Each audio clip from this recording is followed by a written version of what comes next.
17वीं और 18वीं शताब्दी में अनुशासन रखने के तरीकों में बहुत बदलाव आए। 17वीं और 18वीं शताब्दी में अनुशासन के मायने बदलने लगे। इस समय में कैदियों को समाज के हिसाब से रहना नहीं सिखाया जाता था, बल्कि उन पर दबाव डालकर उन्हें इस्तेमाल करके उन्हें बदला और सुधारा जाता था। इस नए अनुशासन को लागू करने के लिए 4 पहलुओं को अपनाया गया। सबसे पहले लोगों को अलग अलग रखा जाने लगा। कैदियों को अब कैद में अलग अलग कमरे दिए गए। वे एक साथ नहीं रह सकते थे। इसके बाद उनके काम करने के लिए टाइम टेबल बनाया गया। वीडियो में आगे बढ़ने से पहले एक छोटी सी रिक्वेस्ट है कि अगर आप अभी तक मेरे चैनल को सब्सक्राइब नहीं किए हो तो कर दे। उन्हें हर दिन एक ही तरह से काम करना सिखाया गया। साथ ही वे उन्हें धर्म का ज्ञान भी देने लगे। वे उन्हें समय और अनुशासन के बारे में पढ़ाने लगे। तीसरा यह कि उन्हें अलग अलग काम करने के लिए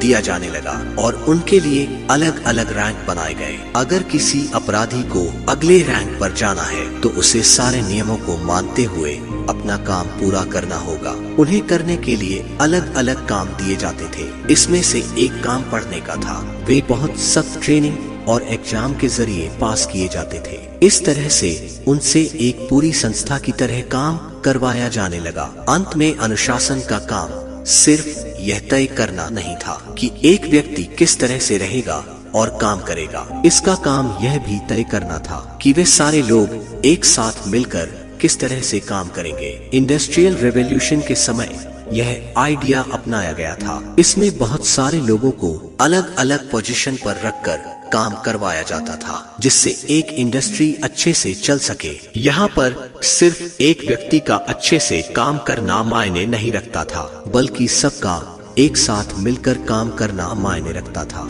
जेलों में भी कुछ इस तरह का अनुशासन अपनाया गया। लोगों को उनकी सही जगह पर रखा जाता था और उसके हिसाब से उनके काम करवाया जाता था। अनुशासन को बनाए रखने के लिए 3 तरीकों का इस्तेमाल किया जाने लगा। समय के साथ जब अनुशासन को लागू किया जाने लगा तो इसके लिए हम 3 तरीकों को अपनाने लगे। इसका इस्तेमाल सिर्फ जेलों में ना करके अस्पतालों में और दूसरी संस्थाओं में भी किया जाने लगा। इसमें से सबसे पहला तरीका था हायरार्किकल ऑब्जर्वेशन। इसका मतलब है अनुशासन को बनाए रखने के लिए लोगों के ऊपर नजर रखने का काम किया जाने लगा। सेनाओं में इसका इस्तेमाल बहुत पहले से किया जाता था। यहाँ पर वे लोग परफेक्ट कैंप का इस्तेमाल करते थे। इस कैंप का हर एक व्यक्ति दूसरे पर नजर रखता था। अगर कोई भी नियमों को तोड़ता था तो उसके बगल वाला व्यक्ति उसकी शिकायत करता था। इस तरीके को लागू करने के लिए लोग बिल्डिंग को अलग तरह से डिजाइन करने लगे।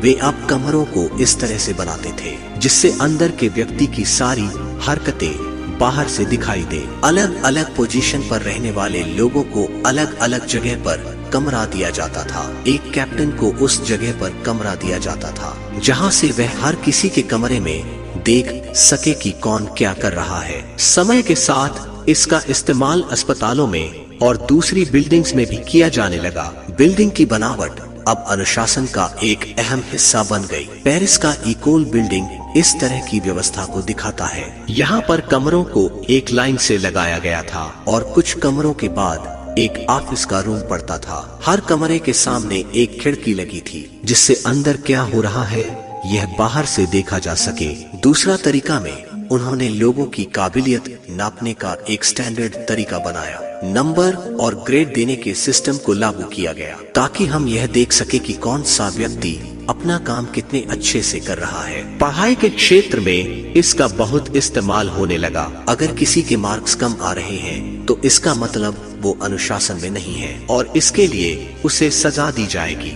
सजा देने के लिए उनसे वही एक काम तब तक करवाया जाता था जब तक वे उसमें अच्छे मार्क्स नहीं लाने लग जाते। अंत में अनुशासन को लागू करने के लिए हमने जांच का सहारा लिया। अस्पतालों में इसका इस्तेमाल बहुत होता था, जहां पर एक मरीज की जांच डॉक्टर हमेशा करता रहता था कि उसकी सेहत में कितना सुधार हो रहा है। स्कूलों में भी स्टूडेंट्स के काम को जांचा जाने लगा ताकि हम यह पता कर सके कि वे अपना काम कितने अच्छे से कर रहे हैं।